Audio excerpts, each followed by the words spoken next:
Hi everyone, this is a guide for you to design a simple digital system, and the approach is also called a register transfer level RTL design. It consists of four main steps. First, you need to understand the specification and the requirements of the designs given to you. So understanding include the behavior and operations of the system, and this can be done by sketching the flowchart or what called the algorithmic state machine chart ASM chart that represent the operation and behavior of the system you want to design. And through the process, you will also try to identify the inputs, outputs, and internal variables you need for the design. Step 2 will be on the data path design, where the data path is the components or unit that process the data, whereas the second important component you need to have in your design is the control unit using finite state machine approach. So lastly, in step 4, you need to integrate the data path and control unit to make it a complete digital system. Now let's go to the details of step 1, understanding the design through the sketching of ASM chart. So generally, a digital system consists of control unit and data path. And they are talking to each other, where controller or control unit will send the control signal to control the sequence and the functions of the data path components. Whereas the data path components will report back to the controller about the status of the data processing. For example, comparator inside the data path will report the result of comparison to the controller. Each unit, controller and also the data path, have their own inputs and outputs. Okay. So the input that are connected to the data path are normally the data input, while the output that are produced from the data path are the data in the form of the output in the form of data. And the signals that go to the control unit is normally a 1-bit or 2-bit signal, similar for the bit width of the signal that come out as the output from the control unit. For data path, we have components. Normally, we have the components that are used to store or process data. Examples of those components are flip-flops, register, shift register, memory, adder, subtractor, multipliers, or ALU, logical units that process the data. For example, the N, a set of N logic gates or logic gates that process the multiple bit data, multiplexers, demultiplexers, bus, shifter. Shifter is the component that shifts the data. It could be a shift register. And beside these data processing components, some of the components such as comparator that print in the data and produce the status of the comparison. This data processing need to follow specific sequence, and this sequence will be controlled by the controller. Controller generally will read in some 1 or 2 bit signals, and then at the same time it will read in the status of the data processing, and then it will produce the signals to control the components inside the data path. Those control signals are such as load or hold signals that will go to the registers in the data path, mode select signals that will control the ALU in the data path to tell ALU which function modes it need to perform. And a select signal may also come up from the controller so that it can instruct the multiplexer in the data path in terms of which data to be selected. Other signals are like the enable signal from the controller to enable the counter inside the data path. Now let's look at the step 1. When you try to understand the specification and requirements given to your design, one of the very helpful way is you draw the user interface or the panel of the system you are going to design. For example, you say you need to design a drink vending machine. You can draw this similar diagram as shown here. Okay, why this step is important? This step will help you to think what inputs and outputs you need to have in the design. Okay? For instance, here when you look at the money in slot, then you know that you need to include the sensing signals, 10 coin 10 cent, coin 20 cent, and coin 50 cent sensing signals as the inputs to your digital system. So we have the change level that where we need to slide to get back our balance. Then you get the idea from here. You need the one input signal called change level to represent that the level here. And the buttons, 4 buttons here that represent 4 different types of drink as labeled here, also give us the idea that you need to add the 4-button signal here as the inputs.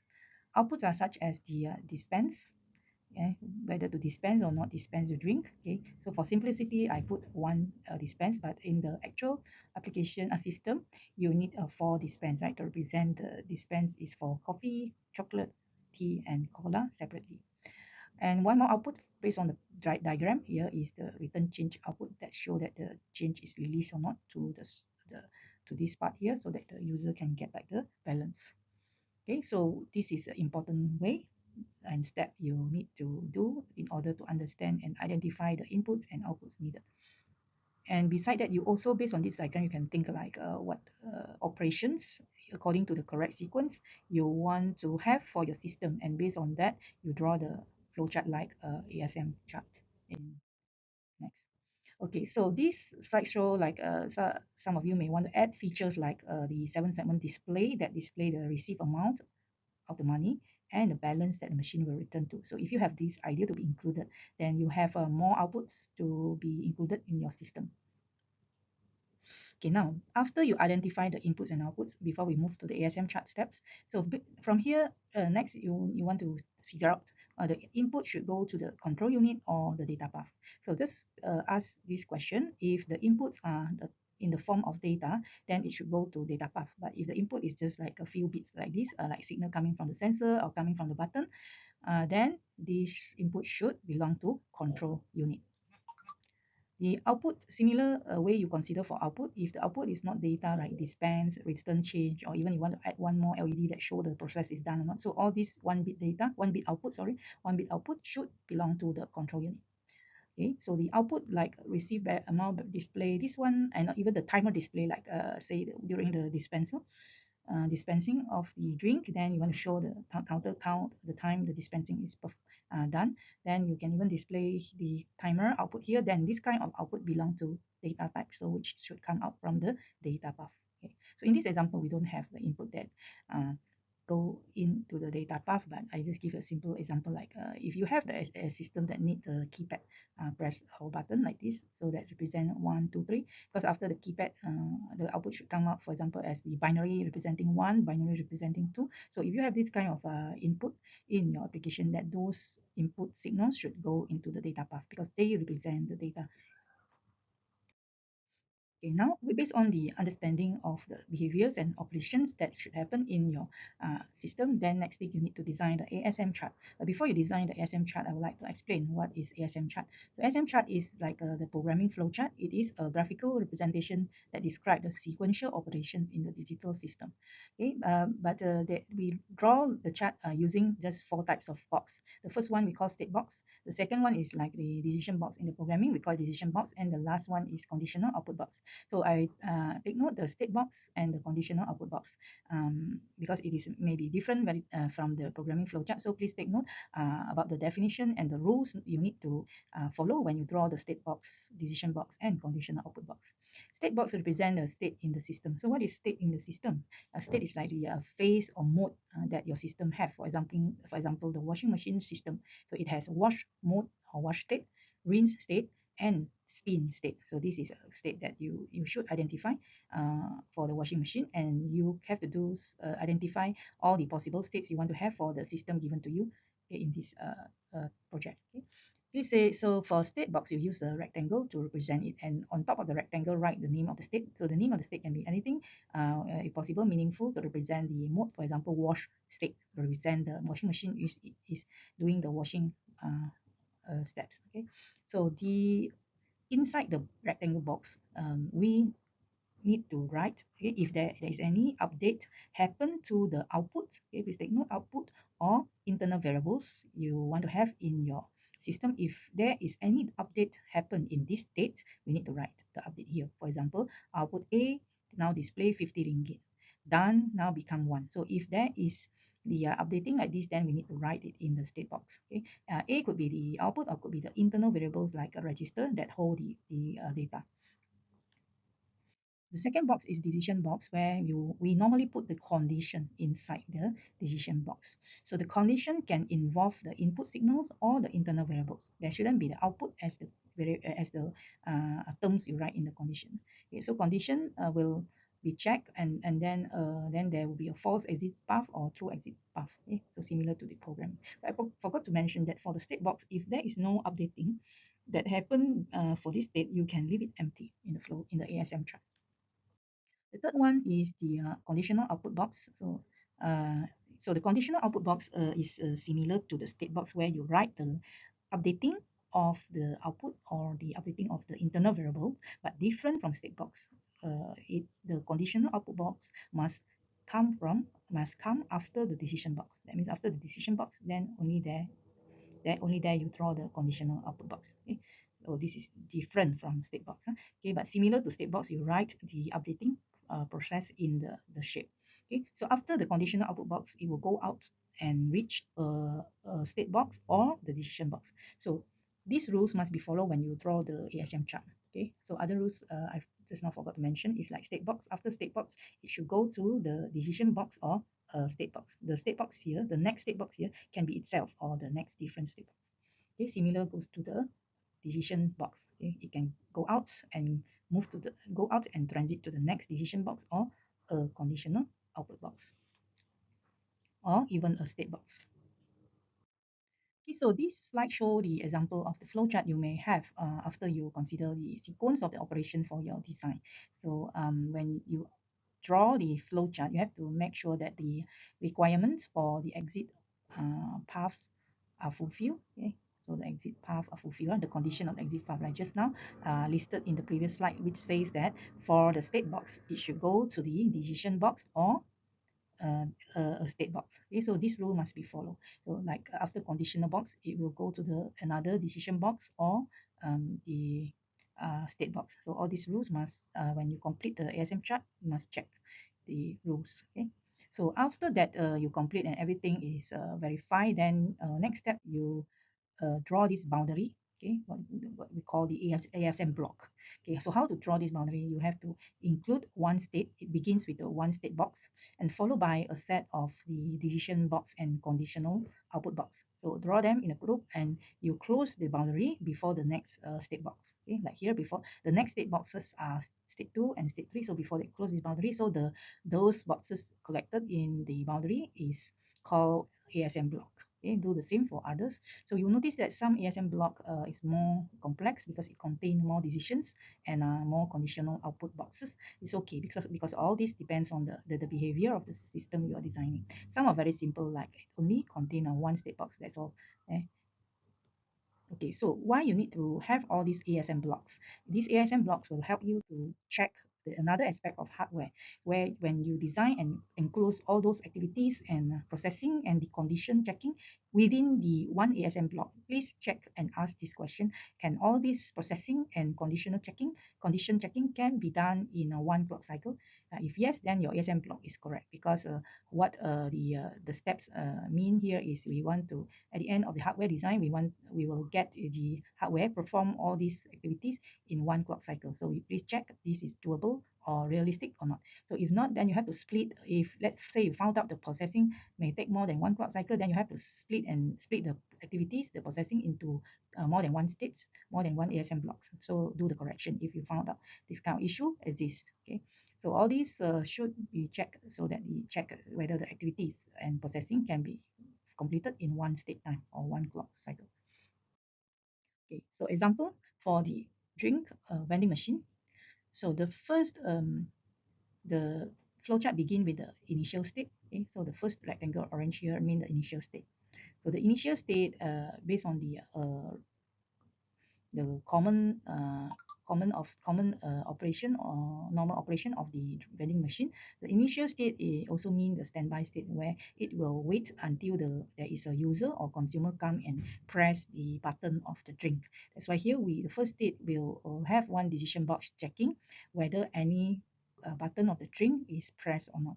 So if nobody press, then it should stay in the condition in the standby mode. Okay, so when you draw the flow chart or ASM chart, you have to think for every clock cycles, right? What happened for every clock cycle? So if the clock, when the clock ticks and nobody press the button, then it should stay here until one clock cycle where it detect the one of the button press, then only it will move to the next state, because the next state should be designed to do the next to do the processing of the vending machine when it detect the button press. When when you design the when you try to come up with the flow chart consisting of all the state box, decision box, and the conditional output box, so especially at the decision box, you, for each of the state or each of the ASM block, you have to consider all the possible signals, signals including the inputs and the internal variables.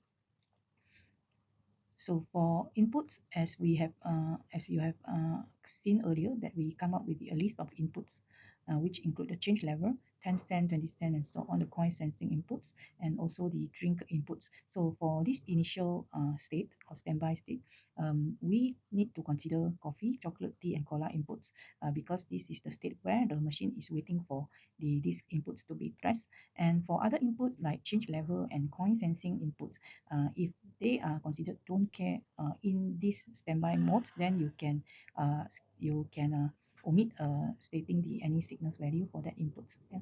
So, and similar go to the internal variables and the outputs. Okay, so for conditional output box, like the second state, where it is a state where the machine is waiting for the coin to be inserted, because the first state, the machine has already managed to receive one of the drink button press, and then it will move to the next state waiting for the coin to be inserted. Okay, so that's why in the decision box, okay, so you consider the coin sensing inputs. Okay, for the button of drink like coffee, chocolate, and so on, in this state, it is consider don't care, then you don't need to label them in any of the decision box. And then for the internal variables, like when you draw until this state, you should realize that you need the internal variables that represent the amount of money received. Then you can create the variable called receive, and then the conditional output box here will update the receive amount based on the coin, type of coin received inserted by the user. Okay, there are many other internal variables and output boxes. If they are not updated, or we don't need to update them in this particular state, then we don't need to label or state them in the conditional output boxes. Okay, this is to simplify the flow chart and the ASM chart, because if we need to label everything, including the don't care signal and including the output values that don't need to be updated, then it will complicate the diagram. Okay, so by default, if you don't see, say, some input signal at this particular state, that just mean this particular state don't care the value of the input signal. If you don't see the updating of some of the output here in the conditional output boxes or state boxes, that just mean there is no change on the output signal or the internal variables. Okay, so when one of the coin is received in this example, let's say 10 cent coin, then the receive variable will be updated, and then it will go to the next state. Why? Because it need to go to the next state to update the to check whether the amount received has reached the price of the drink or not.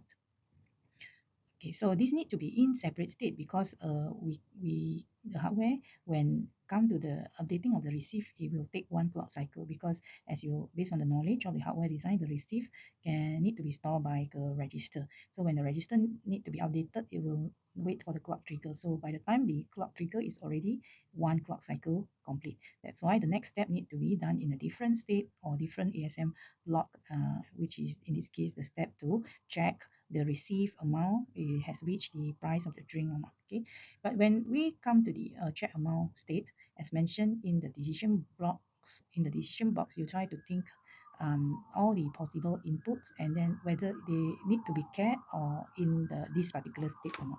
Okay, so like drink button, chocolate, coffee, tea, that one is okay, you can assume don't care for check amount.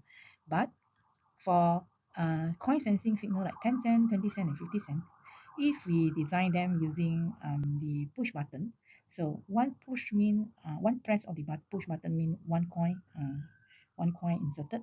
So when come to the check amount state, the system need to ensure that the button has been released, then only it check the amount. Okay, This is so that we don't want the hardware later when the push button of 10 cent is pressed too long, we don't want the hardware to assume that there are many 10 cent received. Okay, so the one push or one pulse should represent one coin. That's why when come to the check amount state, you need to wait until the pulse is formed. That means from pressing the 10 cent until release happen, then only it go to check the receive amount with the end price. Okay, so that means when as long as the push button of 10 cent is not released, then the check amount will be looped here, okay, without checking the receive amount. Okay, until the push button release, then only it will go and check the receive amount has reached the price or not. If not yet reached the price, then it should go back to the coin state to wait for the next coin. Okay, if the price has reached if the receive amount has reached the price, then it will go and compute the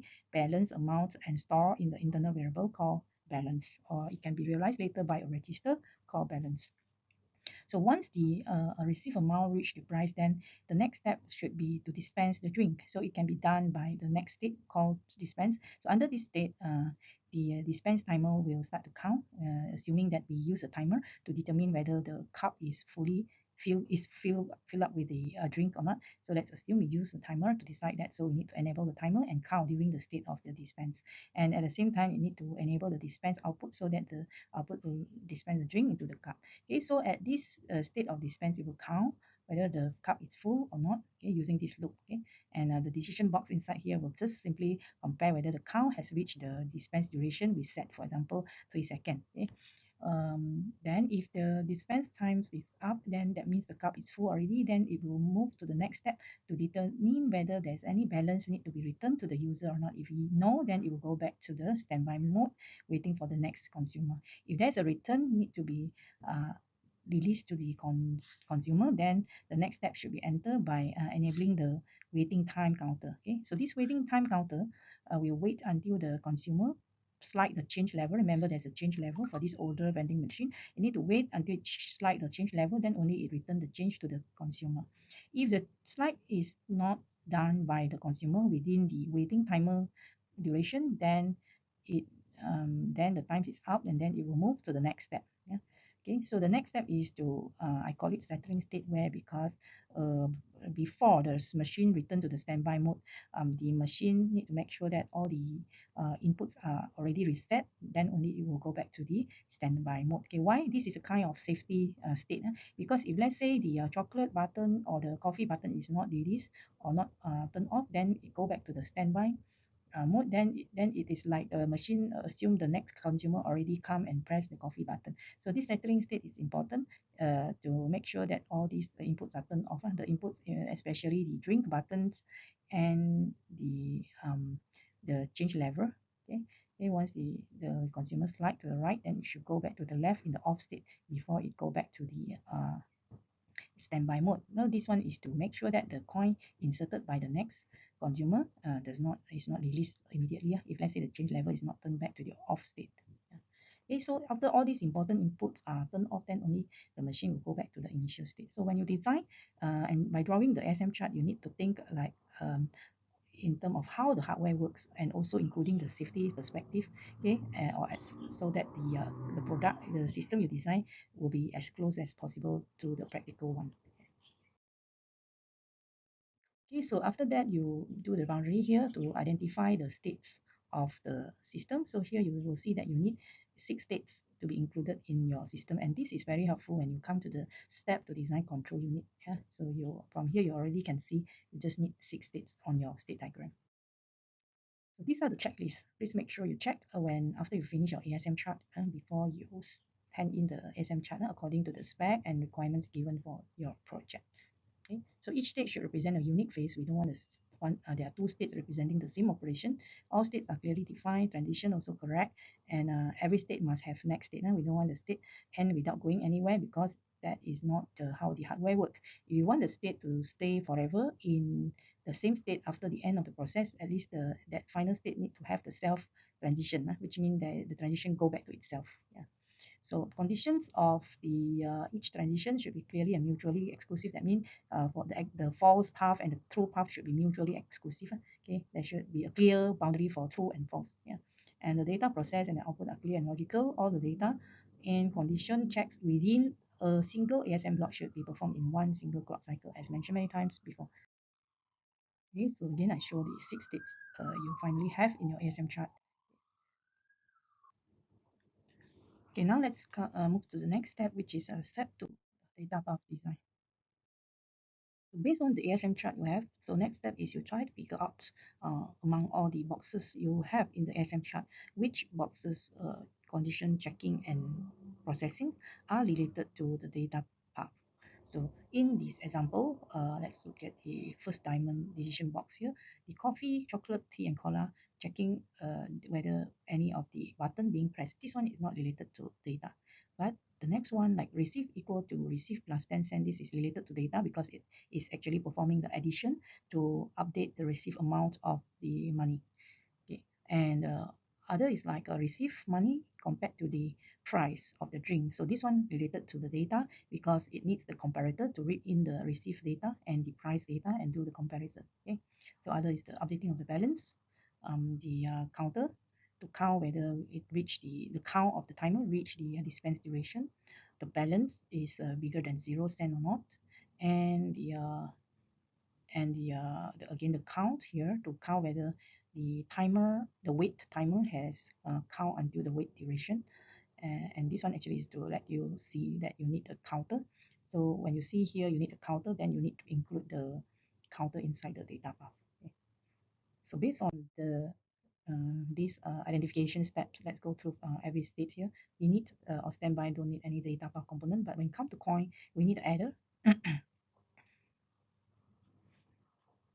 The adder is to add or accumulate the receive amount, and the receive need the register to hold the receive amount, and this receive amount will connect to the one of the input of the adder so that the receive amount can be added with the correct cents that has been detected. Okay? So there are three possible cents that will be added with the receive amount, which is 10 cent, 20 cent, and 50 cent. Okay, so it depends on the coin being received by the machine, and because the coin 10 cent, 20 cent, this one will go to the controller. So it's the controller that will tell the multiplexer based on the sensing input which cent amount need to be added or top up to the receive amount.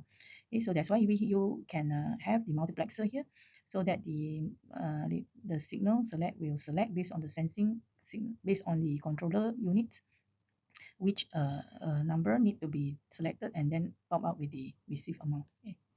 So from here you will see that you need the adder based on the plus sign here, and then you need the multiplexer to select whether to add with 10 cent to 20 cent with 50 cent. Okay. So you just need one adder, although there are three addition here because at one time only one addition will be performed. So to save the hardware, you just need one adder, and then do it with the multiplexer so that it can add up with different cent amount at different time. Yeah.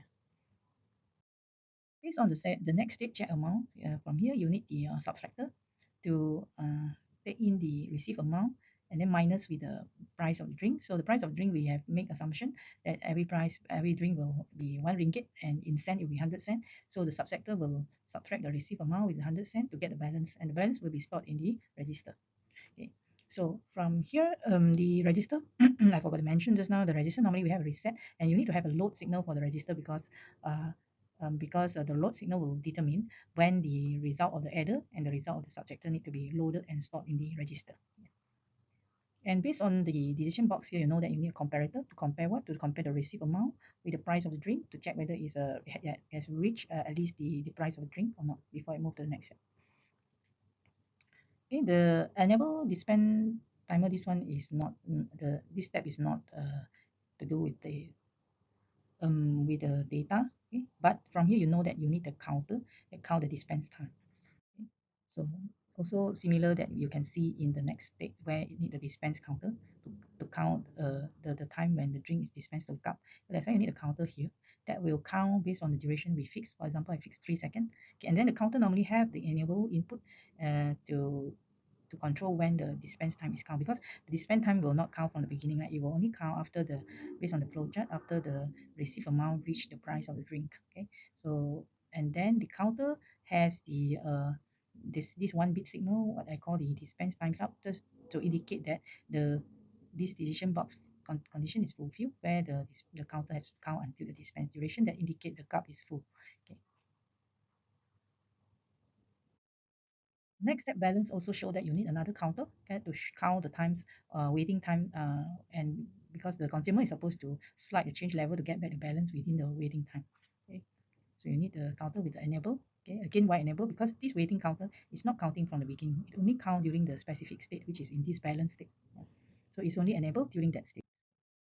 So let's say you have these particular features added where you want the receive amount, balance amount, and the timers display on the panel of the system. Then you need to add the dispense timer count as the output, wait timer count as the output, receive amount will come out as the output as well. Same goes to the balance amount, so that this later on at the end you can connect to the 7-segment decoder and the 7-segment display to display the numbers.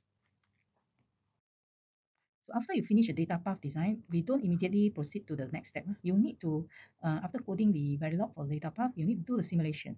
This is what we call modular design. For every part you finish a design, you need to verify the functionality is correct. Okay, then only you proceed to the control unit design. So how to verify? Use the simulation method through the simulation waveform. So the inputs consist mainly on the signals, the control signals that control the data path components like register, multiplexer, and counter. So when you create the input signals values for data path, so try to create the meaningful values that mimic the sequence of the operation of the system. So like after initially, normally we reset, okay, reset the registers and reset the counter. Okay, then in the next clock cycle, you can mimic the situation there, say 10 cent is received, 10 cent is received, then you can assign 00 to this select signal so that 10 cent amount will be selected and added with the receive balance. Okay, so you fix the 00 to send select, and then with the load signal equal to 1 so that the receive amount will be updated, okay, with the 10 cent selected. Okay. Next clock cycle, you can set the second signal for the send select. Let's say you want to mimic the situation. The second coin inserted is 20 cent, then you put 01. So 20 will be selected and then added and then update the amount. By right, the amount of the receive amount should be 30 cent down because 10 cent followed by 20 cent. So you can check the correctness of the output in this way. You can check if you make the receive amount the output in the simulation waveform, then you will able to see the receive amount updated according to the send select you have assigned to the input signals. Okay, after that you also want to check whether the subtractor works or not, the balance works or not. So similar you can do is after some clock cycles later, you load the load 2 signal so that you want to see whether the receive amount minus with the 100 correctly or not, and then being loaded to the balance register or not. You also can check these OR gates, because this OR gate is to check whether the balance amount is 0 or non-zero. That can tell whether the situation based on the coins inserted got balance or not. Okay, so this is how you set the input signal and then check the output of the data path and see it works correctly or not. Same goes to the timer or the counter. Okay, so let's say you design 3 second or 3 clock cycle, then you try to check whether this counter count 3 clock cycle or not. Okay, so this is an example of simulation. Okay, let's say you simulation that has the inputs pattern inserted according to the operation of the system, okay, as close as possible to the sequence of the operation. Okay, first we set the clock pulses, okay, and then we reset at the beginning the registers and the counters, and then okay, so in this case, I think in the real design, there are two reset because I separate the reset for the counter and the register. Okay, so you see we reset these components at the beginning. And then for send select, which are the inputs for the data path, then I mimic the situation where first the 10 cent is received, followed by loading. Okay, so I trigger the load so that after 10 cent is received, we load and update the receive amount. So now the receive amount register show 10 cent. Then the second coin, 20 cent, then load, then you see the receive amount should be updated to 30. And 50 cent load, then should be updated to 80 and so on. Okay, and then after reaching the or exceeding the price, so by the time it's here 50, 10, 90, at this point of time it has received 110 cents, then only I trigger the load 2 so that the load 2 will get the balance, and then at the same time we enable the dispense so that we enable the counter to count 3 seconds in my case. Okay, so you see here once the enable of the dispense counter is on, then it start to count 0, 1, 2, 3 for the dispense counter. Okay, so after dispense, the cup is full already. Then next step is I enable the waiting time to wait for the consumer to slide the change level. So you see here, once we enable, then your counter works correctly or not, you can see here. So the balance counter or the wait counter will count 0, 1, 2, 3 counts. Okay, and then other output you also can check like got balance. Yeah, because 110 is greater than 100, so by right the got balance output should turn on. Yeah, supposed to turn on at this logic. So all these outputs you can check by setting the sequence of the patterns, input patterns, according or as close as possible to the expected sequence of the operation of the design. Okay, so why I said you need to set as close as possible, because in the complete system later, actually all these many of these signal will come from control unit automatically. But since the design is still partially done, and the input signals to the data path need to be manually set by you, so try to set as close as possible to the expected sequence of the operation, so that you can see and verify the operation of the data path correct or not. Okay, now let's move to the next step, which is FSM design. Okay, or the control unit design using FSM approach.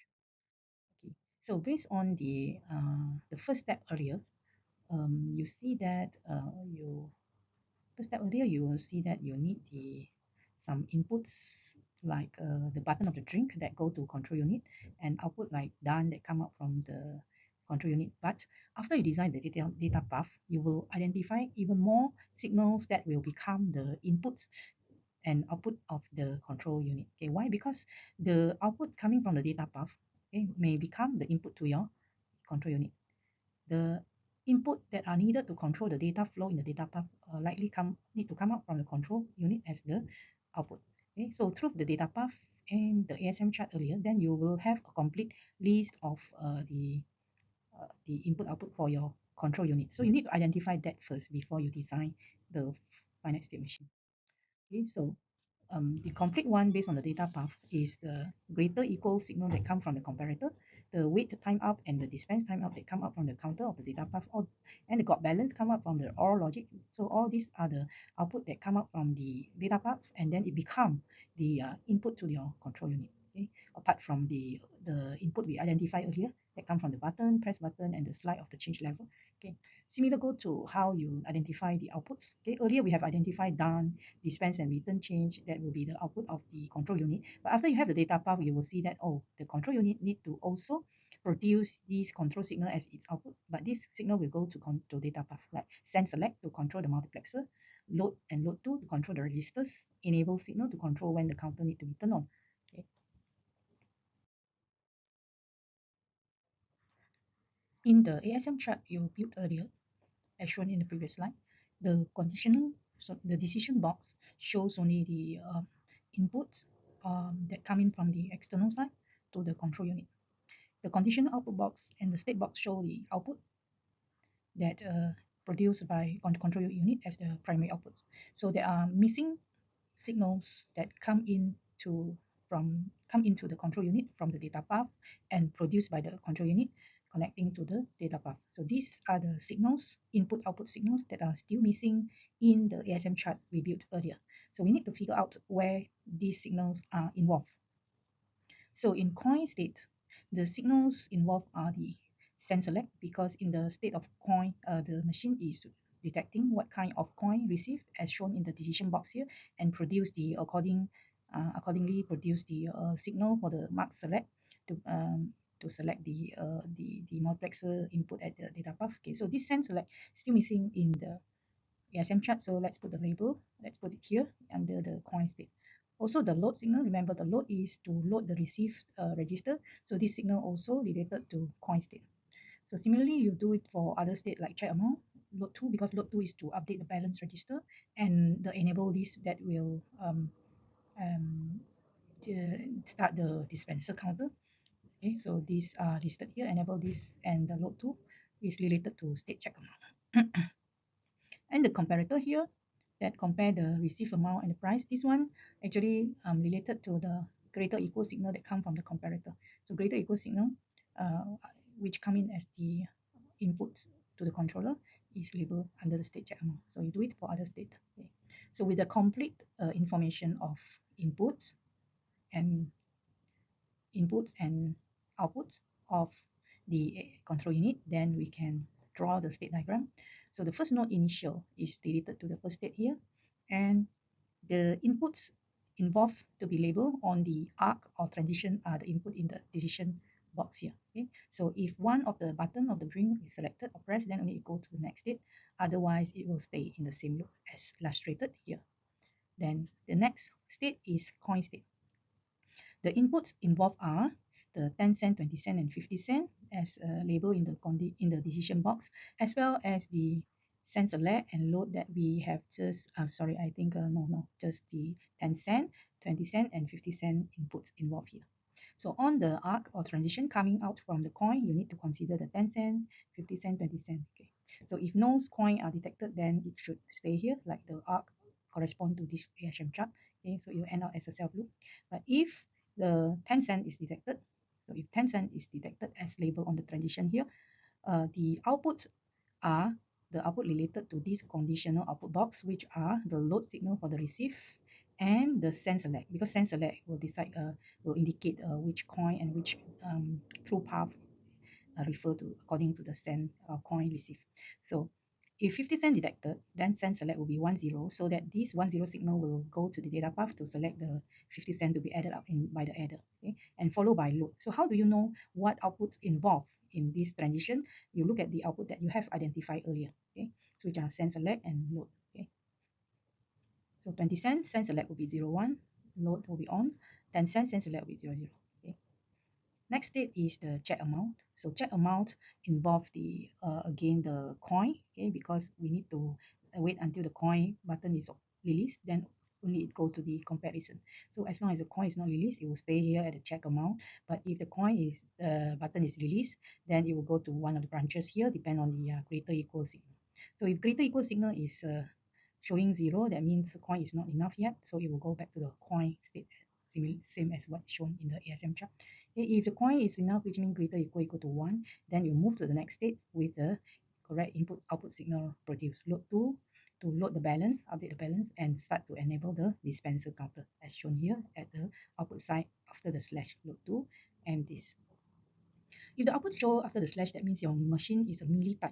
Okay, so as I mentioned earlier also in the class, if you have the conditional output boxes on your ASM chart, it is confirmed that your FSM diagram will be melee type. Okay. Now the next state is dispense. So dispense is quite straightforward. If the counter is not yet the duration, then it will keep dispensing the drink because the D time up, the dispenser counter is not times up yet. Okay, otherwise it will go and check the balance. If balance is not there, then it will go back to the initial state. If balance is there, then it will move to the next state, which is the balance state. Okay, so you will see that again. I like to highlight the input involved that which is you identified earlier is W time up. Okay, okay, together with the change level. Okay, so this you put in the on the label of transition. So when the timer of the waiting timer is not times up, then you stay counting in the balance state. But if it is times up, and then it depends on the change level. If change level is light, then the return change will be triggered, indicating the balance is returned. Okay, and then disable the counter and then show the done LED. Okay, so if the times up and then if time's up, then no change, it will be returned, and then disable the counter and then just show them done already. Okay, just now the first case is if times is not up and then user already slide to change level, then the return or balance will be returned. Okay, so the last state is a setting state, as mentioned earlier, that it will stay in this state until all the important button is turned off, then only you go to the standby state to wait for the next round of the purchase. Okay, so all the important buttons are coffee drink buttons, and the change level turn off, then only move to the initial state. Okay, so this state diagram, I just simplify it because like just now you have too many the transition coming from the same node balance next to the settling node. So we can just simplify it to one transition, and you can put the condition of the inputs and output on the same arc by separate it with the semicolon, okay, so that we know that the first set is for the input output of the first transition. The second set here is the input output for the second transition.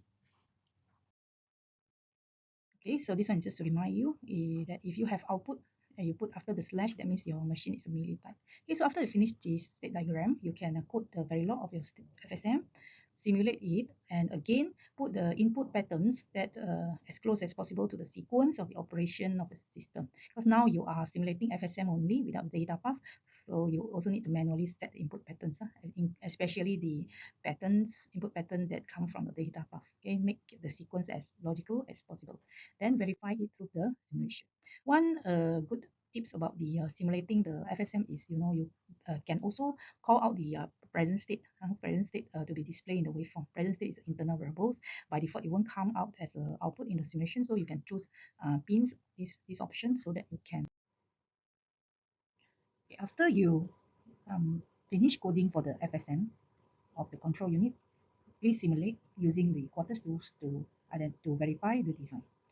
So similar to data path for inputs side, some of the inputs are actually the signal coming from data path. So in this case, because you are simulating without the data path, you can set manually the input patterns for those signals that are supposed to come from data path, set the input pattern according or as close as possible to the sequence of the signals that coming in from the data path. So let me explain a bit how I set the signal. So for at the beginning, the coffee button is selected. Okay. After that, the coin sensing signal is triggered accordingly. Like here, I trigger the 50 cent first to indicate the 50 cent coin is inserted, followed by three 20 cent coin. So you can see here until this point of time, you actually can try to check the output of the control unit as listed here. The output of the control unit, like send select, is supposed to generate the output according to the coin received. Like 50 cent generates select signal 10, because as I mentioned just now, this 10 will go to the data path in the complete circuit to select the correct send amount to be added by the adder in the data path. After 20 cent is inserted, the 01 select signal is generated. Same goes to the second 20 cent and the third 20 cent.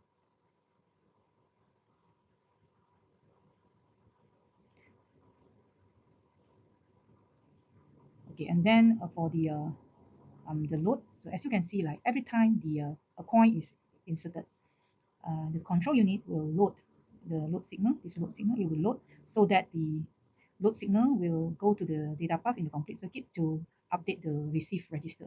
Okay, so you see another load after 20 cent, another load after the second 20 cent, and so on. As mentioned, when you list down the present states in the simulation, it's very helpful because you see it will show you the correct states entered or not during the simulation. When the first coin detected, by right, supposedly the state will enter coin state, so which is correctly shown here. Right, the coin state is triggered. Then after each coin is inserted, it will go to the check amount, then back to the second coin, back to the coin state to detect the second coin, then go to the check amount, back to the coin state to detect the third coin. After the third coin is inserted, you will go to check amount and so on until the amount received is at least 100 cents. So this one actually is checked by the data path, but because we don't have data path in this simulation, you can manually set the great equal signal here, the input signal here, to trigger it to show that it is a more than 100 cent received. So when this greater equal signal is triggered, the state diagram or the state transition should change from checked state to dispense state. Because when the amount received is correct, then you go to the dispense state and at the same time the dispense timer is enabled. So you can check when the greater equal signal is triggered. You can check the output of your FSM whether the timer is enabled and the dispense state is entered correctly or not, like this one. You can check your simulation this way. Then like after few clock cycle later, manually set the times up signal here so that you can check whether your FSM transit from dispense state to balance state or not. Yeah, so if you trigger this and then the state doesn't change, that means something wrong with FSM. But in this case, you can see that it successfully changed to balance, and at the same time, that times up will enable the waiting timer to wait for the user to slide the change level. So before the timer times out, so the change level, sorry, the change level is here. The change level is slided by the user, and the change is written, okay, before the times up happen. So and after that, the state should successfully transit from balance state to settle state to wait for the other input signal to go down before it go to the initial or standby state. Now let's go to the last step, which is integration. So you have successfully verified data path followed by controller. Then the next step should be integrate them by connecting the signals in between here. Okay. So these are the signals involved in this example, and you can just create the top level and in the structural coding, and then additionally, of course, if you want to display the amount receive amount, balance, and timers count in the 7-segment decoder, then you need to build the module for the 7-segment decoder to be connected to the display. And this is the overall simulation where you can see like it works when we allow the controller and data bus talk to each other. So this time I don't control the control signal manually, so it happened automatically by the control unit, how it control the sequence of the data flow. So at the beginning, we reset the system, then 50 cent is then the coffee is selected and 50 cent is inserted. So you can see here the state still transit correctly. Every time the coin is detected, it will go between check amount, coin, check amount until 110 cent received, okay, as shown by this 7-segment display. Then it will transit to dispense, and the counter of the dispenser will count 3 seconds, as I said, 3 seconds, and then it will move to balance and waiting for the user to slide the change level. But in this case, we don't slide the change level, so it will count until finish 3. Then it will go to the settle state, and then after we turn off the button for the drink, which is chocolate here, and then it will go back to the initial state. So you can check here the output's correct or not. Like for example here, the receive display correctly because it accumulate 50 cent to 70 cent. And then when the second 20 cent come in, then it accumulate to 90 cent. When the third 20 cent come in, it will show 110 cent in the receive display. And in the balance display over here, I've look, it's not labeled, but you can see here 1 0 is display here, 1 1 0 is display here to show that the balance supposed to be returned to the consumer is 10 cent. Okay. So next, I will show in a short video the FPGA board on how the system works after I download it to the board.